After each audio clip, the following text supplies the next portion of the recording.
প্রেম করেও বিয়ে করা ভালো না, প্রেম ছাড়াও বিয়ে করা ভালো, বিয়ে করাই ভালো না। প্রেম করে বিয়ে না করা ভালো, বিয়েটা না করলেই ভালো।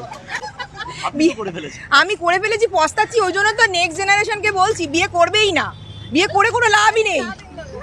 আচ্ছা, শুধু লসই লস। সরস্বতী পুজো তো এদিন ফুল খাবো, বন্ধুদের সাথে করবো, আর কোনো প্ল্যানিং নেই। কিচ্ছু নেই ভালোবাসা বলে, ভালোবাসা বলে আজকের ডেটে কিছু নেই। প্রেম করে বিয়ে করা ভালো না প্রেম ছাড়া বিয়ে করা ভালো?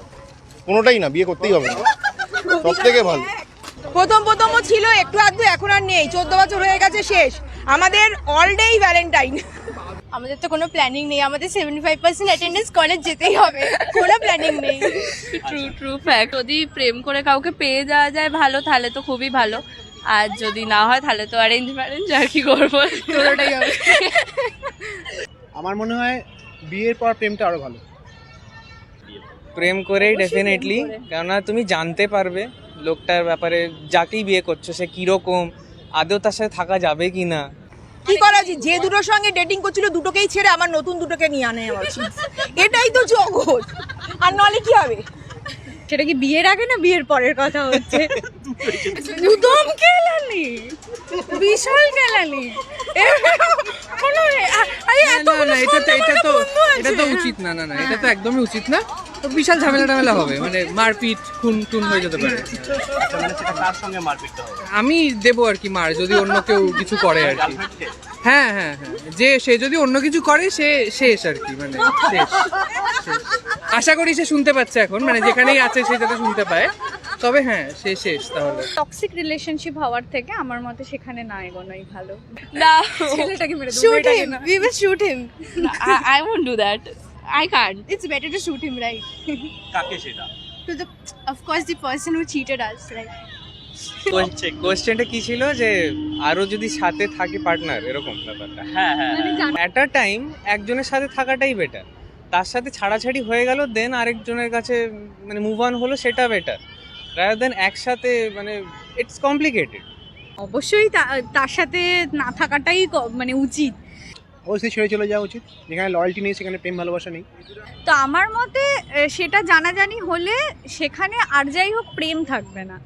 এই যে আমাদের ছেলে দুটো, এই দেখো কবে থেকে প্রেম করছে, একটাও বিয়ে করছে না। কবে থেকে আমরা বসে আছি যে শাড়ি কিনবো, নতুন বিয়ে হবে, ওদের বিয়েতে যাব, কিন্তু বিয়েই করছে না। কোথায় গেল ছেলেটা? কোনো সারপ্রাইজ দিতে পারি ইচ্ছা নেই। হ্যাঁ, কোনো সারপ্রাইজ, সেই সকাল থেকে রান্না বান্না, এটাই জীবন, এটাই আমাদের 14 ফেব্রুয়ারি।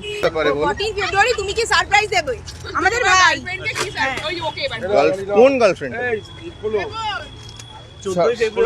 সরস্বতী পুজো তো, ওটা ছাড়া আমি আর কিছু জানি না। একা এসছি, একাই যাবো, মস্তি করে না।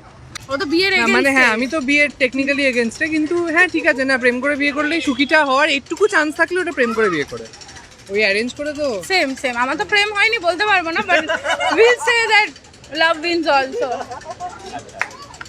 ডেফিনেটলি লাভ ম্যারেজ করলে কম্প্যাটিবিলিটিটা একটা থাকে, একটা মানুষকে আগে থেকে চেনা যায়, তো সেটা দেখা যাবে টাইম। এখন আমি কিছু বলতে পারবো না। যেখানে মন সুখী সেখানে সব সুখী। আমার বিয়ে নিয়ে যথেষ্ট একটা সমস্যা মানে ছিল, এখনকার পরিস্থিতি অনুযায়ী যেভাবে দিনের পর দিন সব বিয়ে ভেঙে যাচ্ছে, তাতে এটা একটা খুবই চিন্তার বিষয় সবার জন্যই। বিয়ে তো হচ্ছেই, প্রতিদিনই হচ্ছে, কিন্তু সেই অর্থে বিয়ে তো ভেঙেও যাচ্ছে। কিন্তু তাতেও আমার এটা মানে ধারণা যে বিয়ের আগে তবু যদি মানুষটাকে ভালোভাবে চিনে নেওয়া যায়, এবং সেটা শুধু এরম নয় পার্কে গিয়ে একটু ঘোরাফেরা, পুরোটা জেনে যাওয়া তার ভালো খারাপ দিক, তাহলে আমার মনে হয় সেটা অনেক বেশি সুবিধা হয় বিয়ের ক্ষেত্রে। সাবধান রহে, সতর্ক রহে, আর হ্যাঁ হোশিয়ার রহে, বাস এই। All the best. না প্লিজ, এইসব তো দরকার নেই না, নতুন